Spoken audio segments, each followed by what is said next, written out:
while, I thought people were exaggerating when they said they loved their car. But I changed my mind after I drove a defective Ford from the 90s.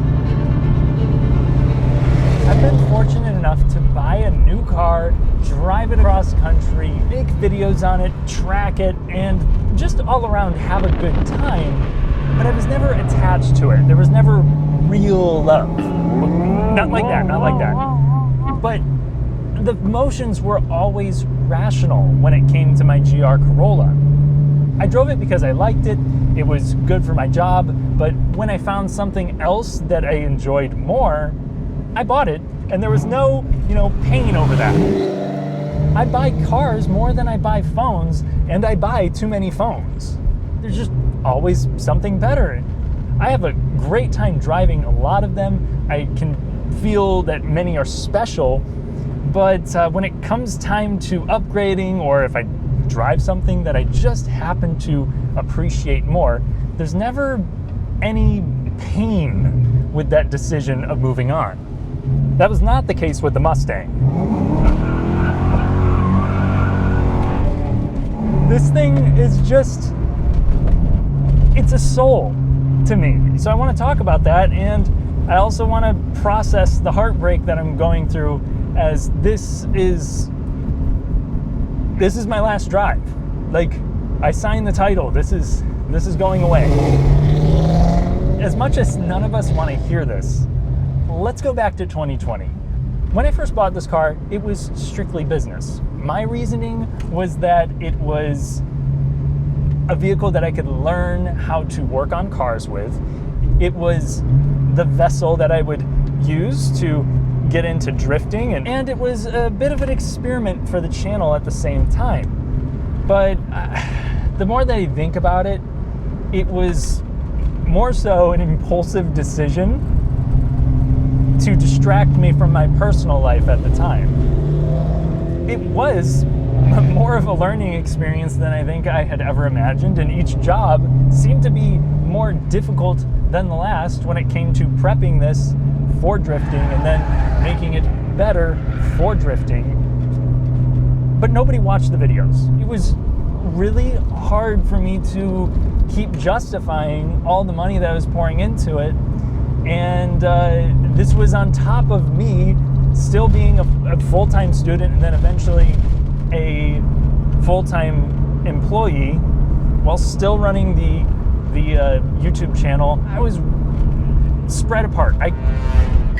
I was spread thin, and I just could not keep up the workflow. And so modifications kind of went on the back burner, which was surprising to me even, because I did this angle kit to it, which was very difficult to do. It was not cheap either to purchase, and that allows the Mustang to have I'll show you on camera really quick. You can turn really tight, but it binds really bad. Well, maybe not binds, but rubs on things. So like the normal Mustang, you were very close to spinning out every time you got sideways because you just could not turn it to correct it anymore. So this fixed that, but then introduced new problems because now it wasn't clearing, and I tried cutting, and it just was not working. I was gonna have to buy new wheels. And at that point, I think I reached my breaking point of like, okay, how much more am I gonna like tinker with this? Nobody's watching these videos. I did realize that the Mustang videos were just not going to take off for me. As much as I, thought people wanted to see drifting, they just didn't care if I was the one trying to do it. After all, my audience was mostly subscribed for videos about Subarus or used commuters at the time. I need to appeal directly to them or to a broader part of the online car world. So I thought, okay, how do I make the Mustang relevant? What if I did a cross-country travel series where I basically try to do my own little Top Gear thing, see if a drift car that I tried to put together myself could replace a daily driver. And yeah, you could probably imagine what happened with that one. So that was quite an expensive blunder for me when it came to views. I think that is something that I will never try to attempt again. But at I think it was 22 when I did that, that was like, it was such an experience. I got to see some friends that I hadn't seen in a while. The challenges that I had planned were fun. The looming threat of the car stranding me in a remote area kept me on my toes, and this was at a time when I didn't know if the channel would ever be enough to provide for me. The stakes were through the roof. As the Mustang continued to survive the trip, I formed a bond with it. The making of that series and the broad range of feelings I've had are still fresh in my mind, yet the car hasn't appeared on the channel since. I still wanted to take this out drifting, and it just like happened to be that every year I was making some other excuse, or I had some other big, travel series planned, or things always came up. So let's talk a little bit about the Mustang, because I've never actually given this a proper review. So this is a 1996 GT. It comes with a 4.6 liter naturally aspirated V8, making 215 horsepower. But what I really like about this engine is that it is a torque monster. I think like 265 or 270 pound-feet of torque. So off the line, this thing like really books.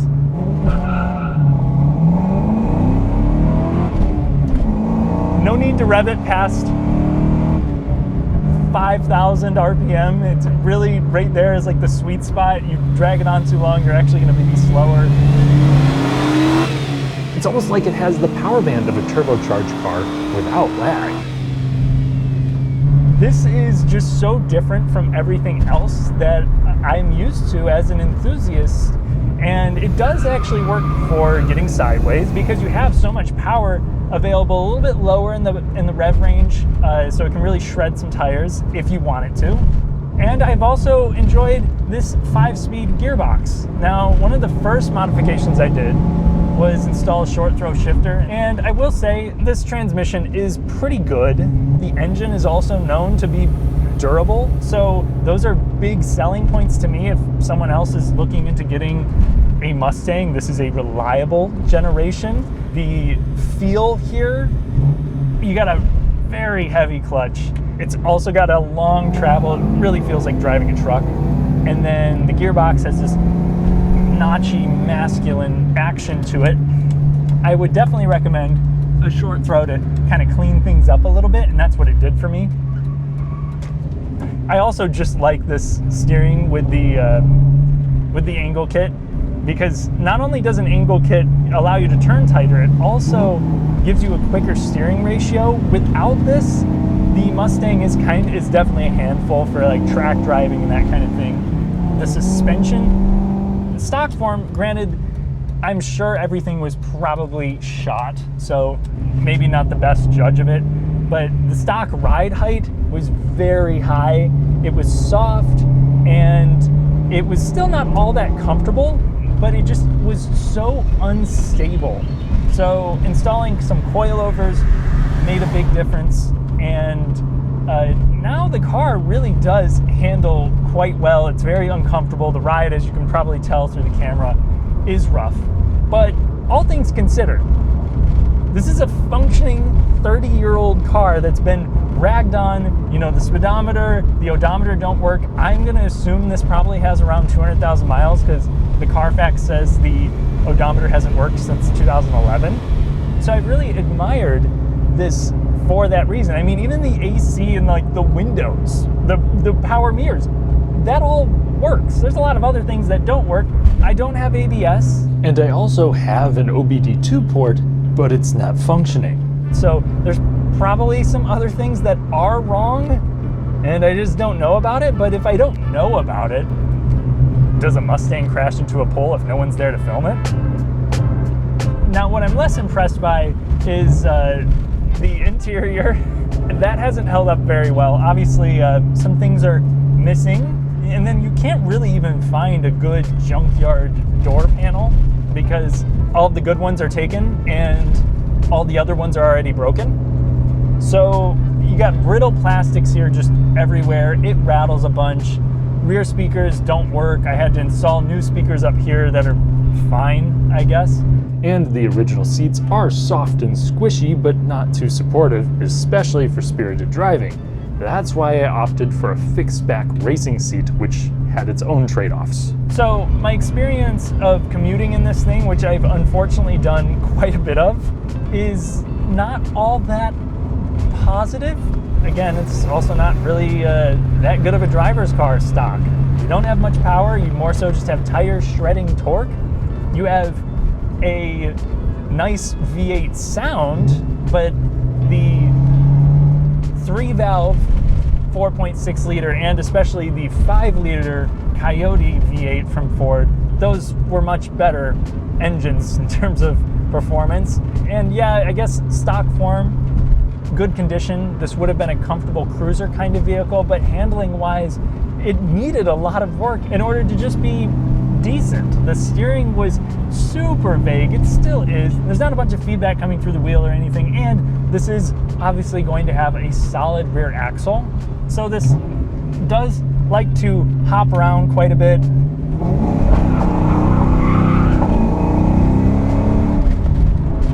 Doesn't make it the most stable car in the world, and I think that could probably be at least part of the reason why these have the notorious reputation for being menaces to society. You have a lot of inexperienced drivers buying their first cheap V8 rear-wheel drive car, and it also happens to be one that is a handful because you can actually trace this chassis back to 1979. Underneath this is basically a Fox body Mustang. The SN95 was a placeholder generation. Originally, the Ford Probe was going to be the Mustang. This was what people basically cried for, and Ford was like, oh yeah, it would be a dumb idea to switch to a front-wheel drive, V6 regular car with the Mustang name. Thankfully, all these years later, you can still buy a V8 Mustang. Though I will say, I do like this, just driving this one, more than the new one. Not to sound like some bro bag saying, oh yeah, everything's new, it's just shit. Like, I like this because it's lightweight. This is like 3,300 pounds. The visibility is really good too. You feel more so like you're just in a smallish car strapped to a loud, burly V8. A lot more drama to it. Also, you don't have the the big screen there that has everything embedded into it. Just the three: how hot do you want it, where do you want it, and how hard. I like this simplicity. It's something that I miss with new cars, and I also just love the body. The curves here are distinctively 90s, and when lowered, I think it has a sports car stance, a more classy design than the refreshed New Edge SN95 Stang. These warm thoughts weren't always there for me. Whenever I initially bought this, I was legitimately just thinking, I think I said this in a video back then, this just looks like a car that someone who sells drugs to high schoolers would drive, and I never really cared much about this generation until I owned it. And until I put in all of this effort to improve its shortcomings so that it could go drifting and so that I could just enjoy it on some back roads too.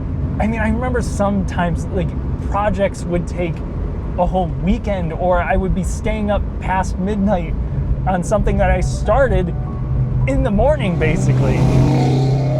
I think when it comes to loving, the more effort that you put into it, the more there's going to be an attachment. That can be unhealthy though. You put in so much effort into something and you're not really even thinking so much about what am I getting out of this. And with the Mustang, as much as I really do love this car,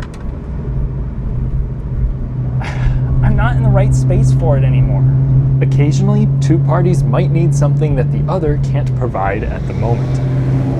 See, one of the big reasons also that I stopped drifting the Mustang and putting all this money into it is because I didn't have any money. When I went to full-time YouTube, I was making, $1,000 or $2,000 a month. And I was living off of my savings that I had built up when I was doing car sales.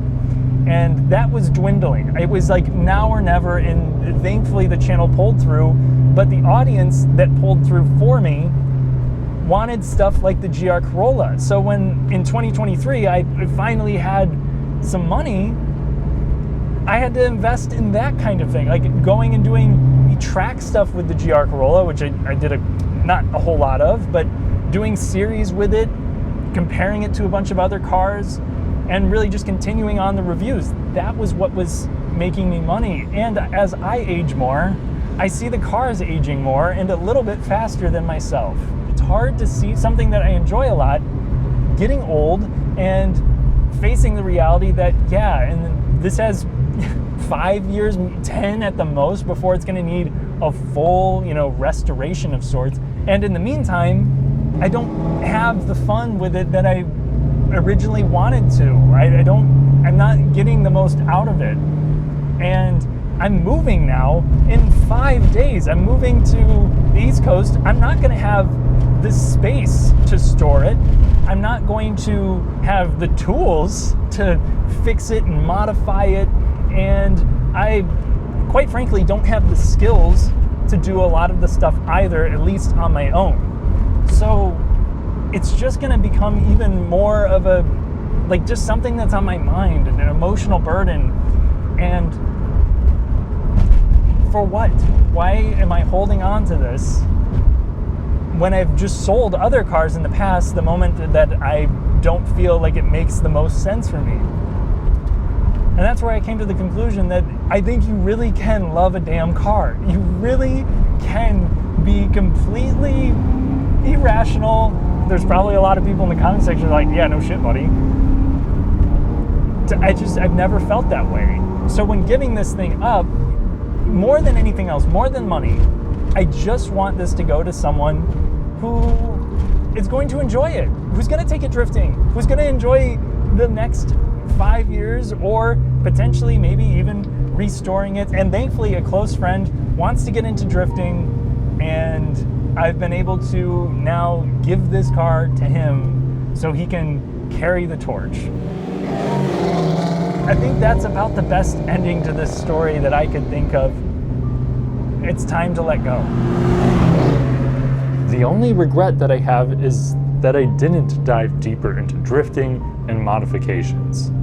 Life happens and priorities change, but maybe I'll get another chance at automotive love again. No. Thanks for watching. And thank you to my channel members for helping me improve my content. Consider joining for additional videos. I'll catch you in the next one.